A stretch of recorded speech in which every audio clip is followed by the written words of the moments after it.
Madame, Monsieur, bonsoir et bienvenue dans notre invité. L'agriculture en plein essor chez nous peut être l'alternative tant recherchée aux hydrocarbures. Retenez ces chiffres, le secteur met sur la table la bagatelle de 600 milliards de dinars et attribue plus de 600 000 hectares de terres agricoles à 1500 investisseurs porteurs de projets structurants, nous dit le ministre du secteur. Ce serait, selon lui d'ailleurs, une nouvelle approche basée sur l'encouragement de méga-projets.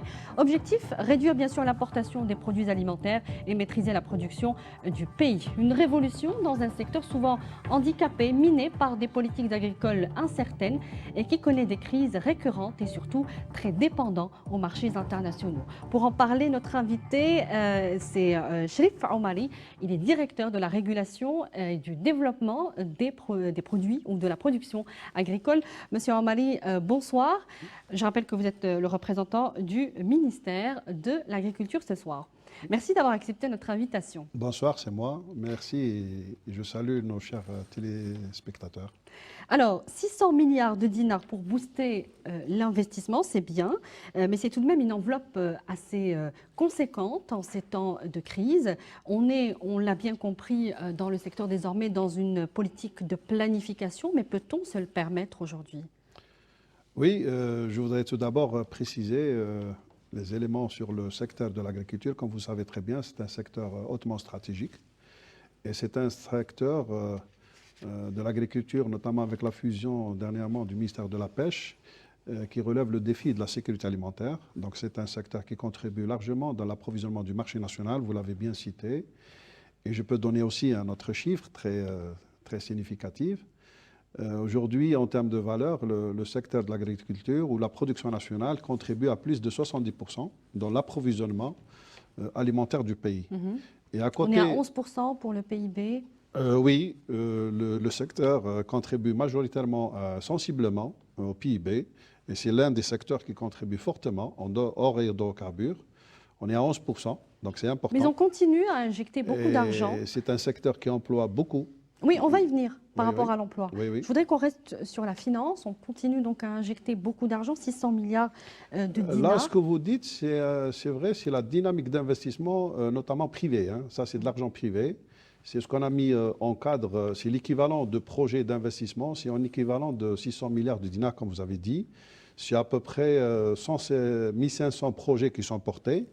Et c'est dans le cadre de la mise en place des grandes fermes, notamment des gros investissements. Donc on peut toujours se le permettre, on peut rester sur cette planification bien sûr. financière. Ça, c'est un cadre d'investissement qui a été facilité par le gouvernement pour permettre la mise en place d'investissements privés, notamment à travers les filières stratégiques, notamment pour la céréaliculture, pour le lait, et pour nous réduire un petit peu ce qu'on est en train d'importer aujourd'hui, et permettre d'augmenter ou de renforcer la capacité de résilience de notre pays. Alors, 600 000 hectares de terres agricoles destinées donc à l'investissement dans cette nouvelle approche, ça peut paraître beaucoup, mais dans un pays où la superficie agricole est très vaste, elle est à hauteur de 43 millions d'hectares au total, ça paraît tout de même peu. Pourquoi on ne peut pas envisager déjà ou encore de plus grands projets encore? Il faut préciser que 43 millions d'hectares, c'est ce qu'on appelle la superficie de l'agriculture. C'est-à-dire à l'intérieur total. Il y a les espaces de parcours, il y a les forêts, il y a un peu de tout. Nous, on est sur mais la SAU, c'est 8,5 millions d'hectares. Et à l'horizon 2019-2020, avec ce qu'on est en train de dire maintenant, on doit dépasser largement les 9 millions d'hectares. Donc on aura travaillé le potentiel agricole, c'est autour de 9 millions d'hectares. 9 millions d'hectares, c'est pour quand? C'est 2019-2020. Aujourd'hui, on est à 8,5 millions. Oui. Et les objectifs 2019-2020. 2019-2020. Voilà, c'est normalement avec la mise en place de ces projets, on aura une superficie qui va dépasser. Alors pourquoi ne pas avoir organiser des investissements plus larges? On a des terres, on a de la superficie, pourquoi ne pas prévoir plus? Pourquoi 600 000 hectares? On est en train de travailler, la dynamique elle est là. Le secteur, il appelle les investisseurs et on a des contraintes, on est en train de gérer. Ça, c'est la mise en place des premiers projets. Il ne faut pas oublier que dans la mise en œuvre de ces concessions, notamment sur les hauts plateaux et le sud, il y a la question d'eau. On est limité par la question d'eau aussi. Oui. Donc là où il y a de l'eau, là où on peut mettre la mise en valeur, on est en train d'accompagner ces investisseurs. Et bien sûr qu'on pourra faire l'extension avec les disponibilités d'eau pour permettre la mise en place de ces périmètres irrigués et notamment la mise en place des grandes exploitations à taille critique qui vont nous permettre une productivité meilleure pour les élevages intégrés du lait, ou là dans les céréales, ou là dans l'arbo. Et donc, Alors tout cela passe aujourd'hui par la cellule de facilitation au niveau du ministère de l'Agriculture. C'est ça. C'est elle qui supervise ce type il faut rappeler qu'il y a une projet. dynamique au niveau du wilaya, il y a un comité d'organisation du wilaya, mais quand c'est des projets importants de cette taille, ça remonte au niveau central. Il y a Monsieur le ministre, il a institué une cellule de facilitation.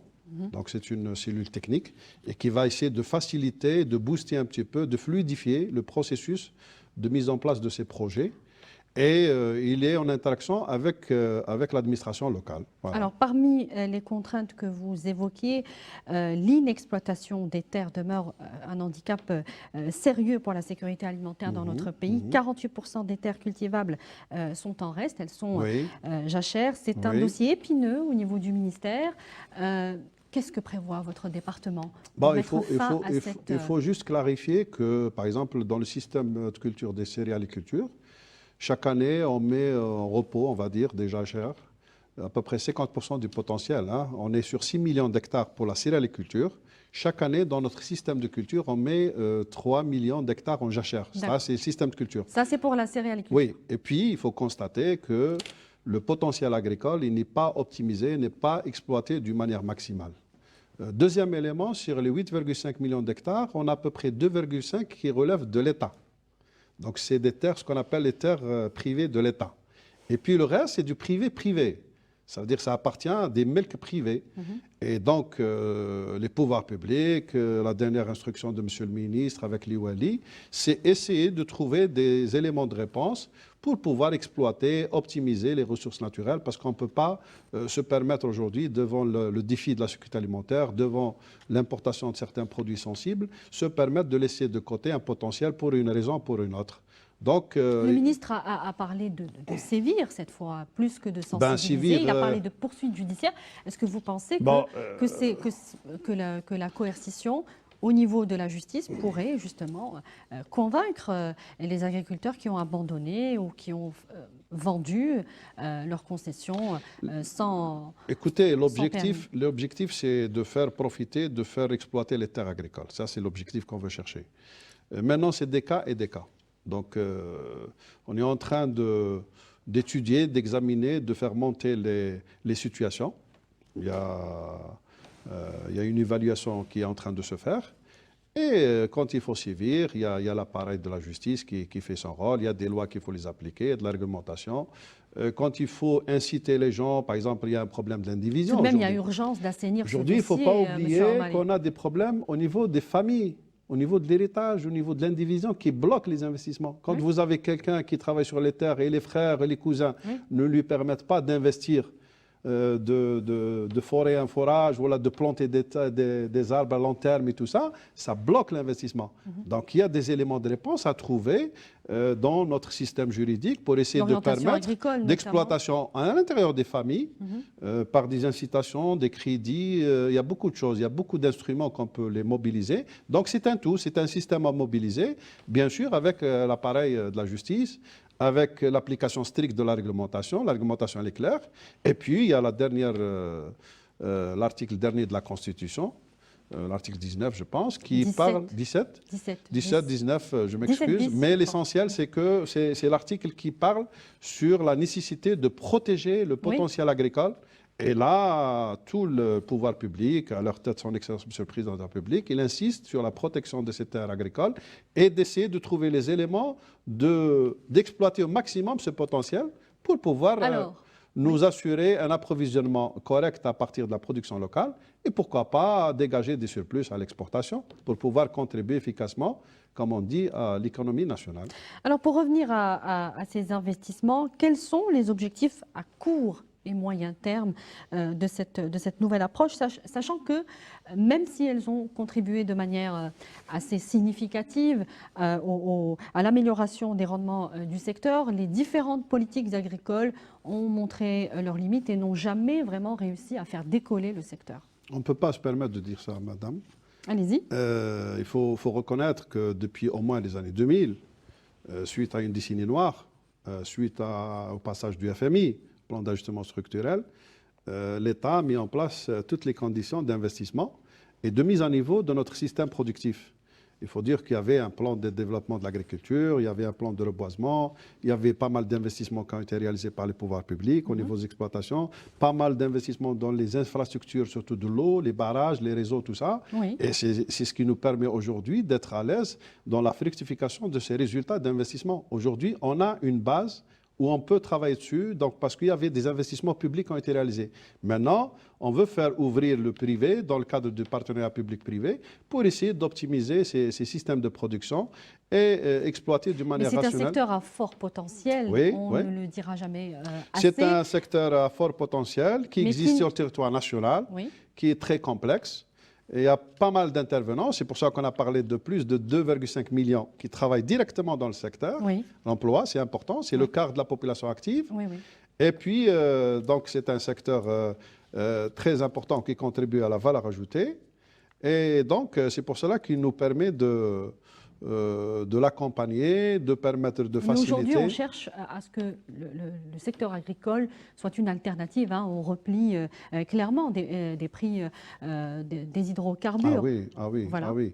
Donc, est-ce que vous pensez qu'aujourd'hui, c'est l'investissement? Est-ce que c'est aujourd'hui l'investissement qui va c'est l'investissement, la valorisation, l'encadrement, l'environnement de l'activité agricole en amont, en aval.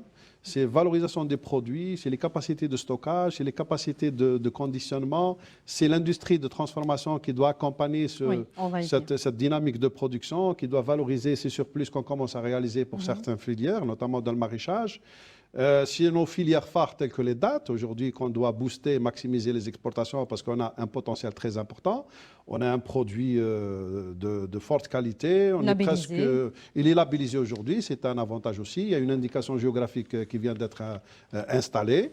Et donc tous ces éléments nous permettent au secteur de contribuer à la diversification de l'économie nationale, mais bien sûr avec les autres secteurs qui nous accompagnent, tels que l'industrie, les services, l'environnement. Il y a pas mal d'autres secteurs, c'est des gisements de valeur ajoutée. Pour revenir encore une fois à ces méga-projets dans cette nouvelle approche du secteur agricole, Khenchela, Adrar, El Bayed et Gardaïa ont été choisis pour accueillir ces méga-fermes ou méga-projets. Oui. Ce sont donc les wilayas du Sud qui vont porter la production nationale, qui vont couvrir la demande de plus en plus grandissante. A-t-on une estimation de ce que l'on peut attendre de ces projets, de la production globale? C'est des méga projets, c'est des projets structurants et qui commencent, c'est des projets qui dépassent 10 000 hectares et qui concernent les filières stratégiques. Oui. C'est des projets intégrés.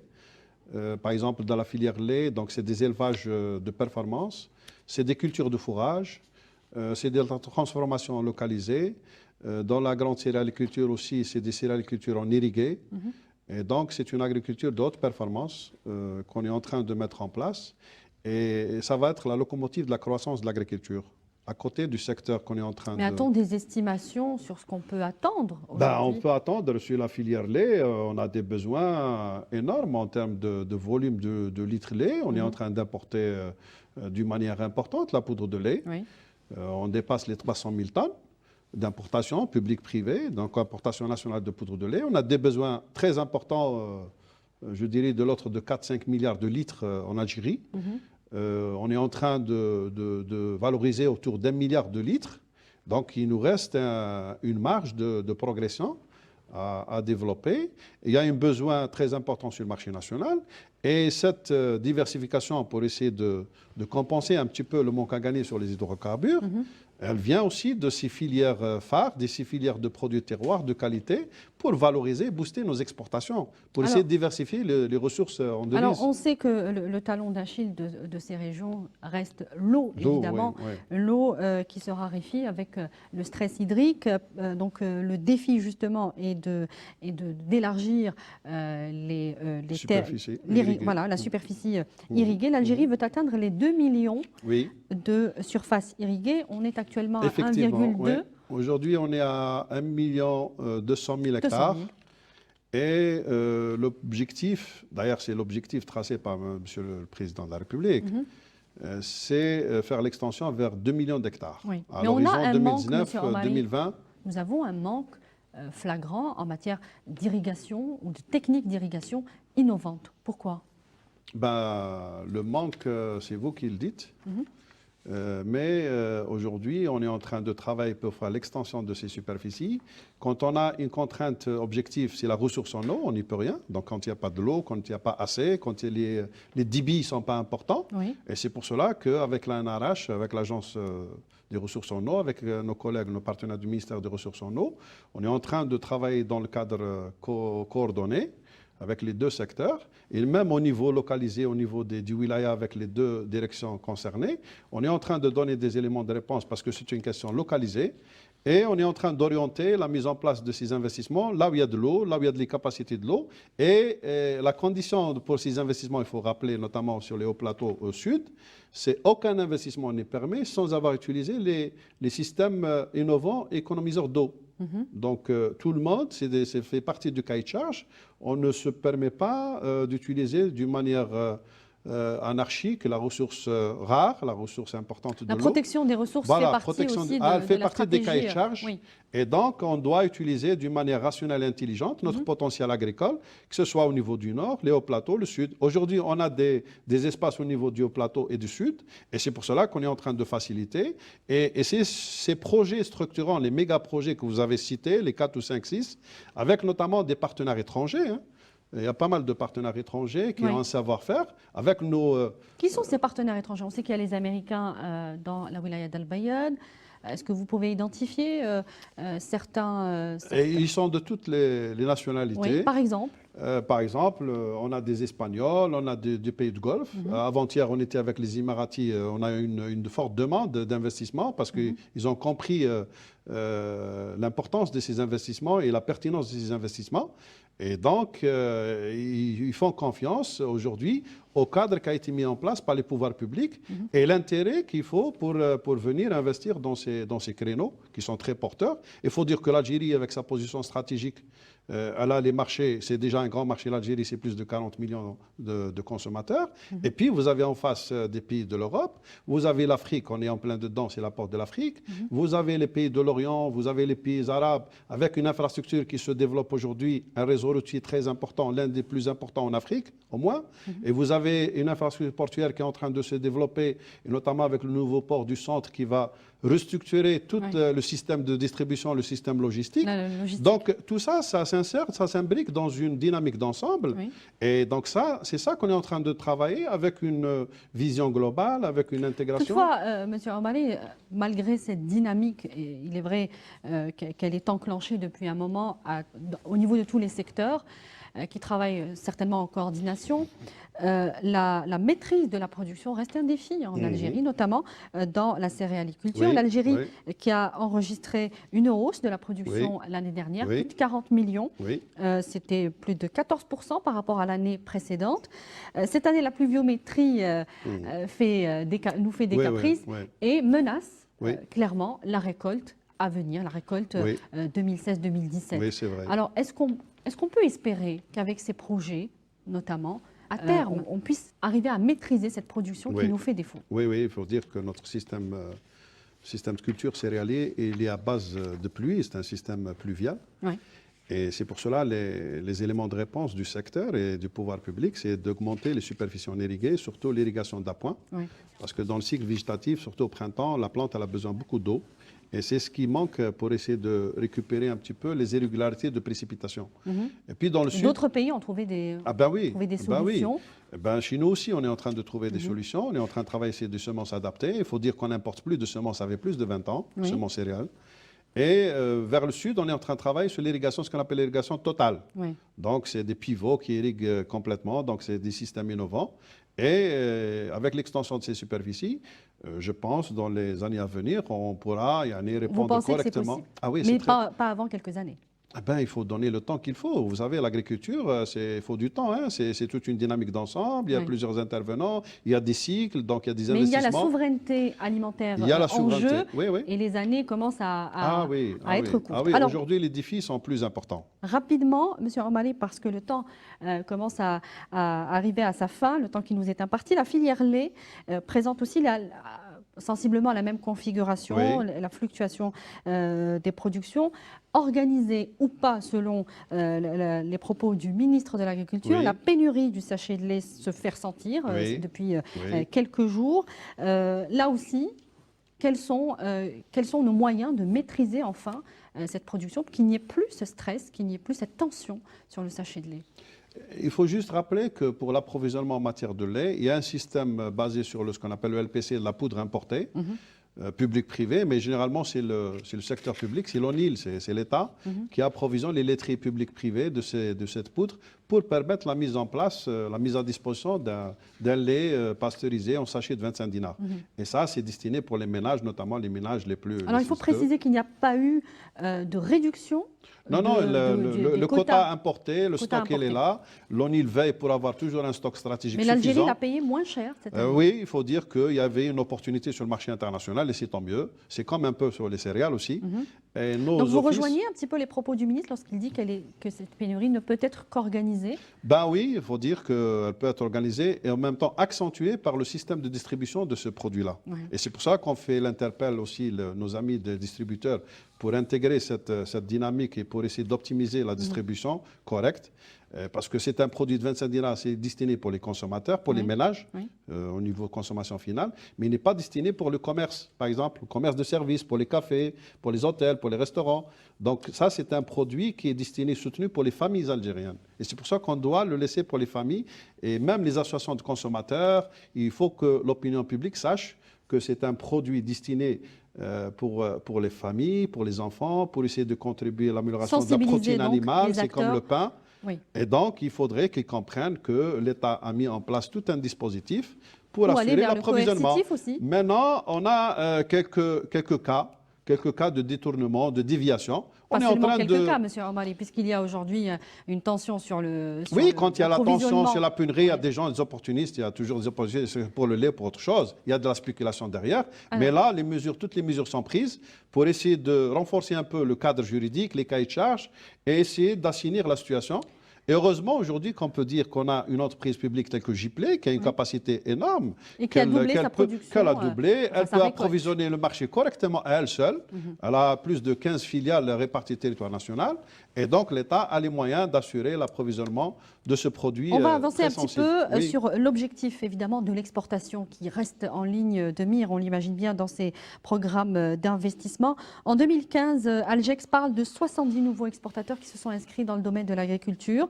Mais on le sait, l'exportation dans ce domaine se heurte évidemment au manque de logistique, notamment au niveau des transports, de la transformation, du conditionnement. Oui, c'est pour cela qu'on fait un appel. On veut drainer les investissements vers ces segments très importants, très sensibles, comme vous avez cité, surtout sur la logistique. Notamment en aval de la production agricole, parce qu'aujourd'hui, on a enregistré des excès dans certaines productions. Je citerai la pomme de terre, la tomate. Et donc, il faut rapidement mettre en place... Bon, ça existe, les capacités de transformation, mais il faut encore augmenter les capacités de transformation, mais aussi les capacités de conditionnement et de stockage. Et c'est dans ce sens qu'on est en train, au niveau de l'État, il y a pas mal de plateformes qui vont être réceptionnées. Je citerai la dernière à Ouedsouf, parce que c'est une zone de production très importante.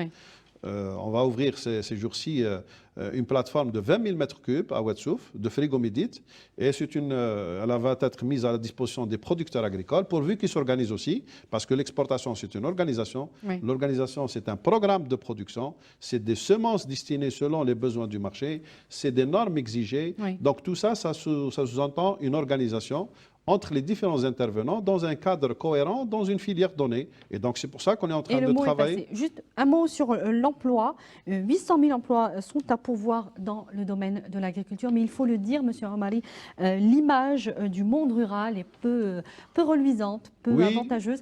Et certains métiers peuvent disparaître si rien n'est fait dans ce domaine. Un mot sur ça. Oui, il faut dire que la main-d'œuvre, notamment la main-d'œuvre manuelle, hein, pour certaines filières aujourd'hui, c'est pour ça qu'on veut développer la mécanisation, le machinisme, pour essayer de pallier à ce manque de main-d'œuvre.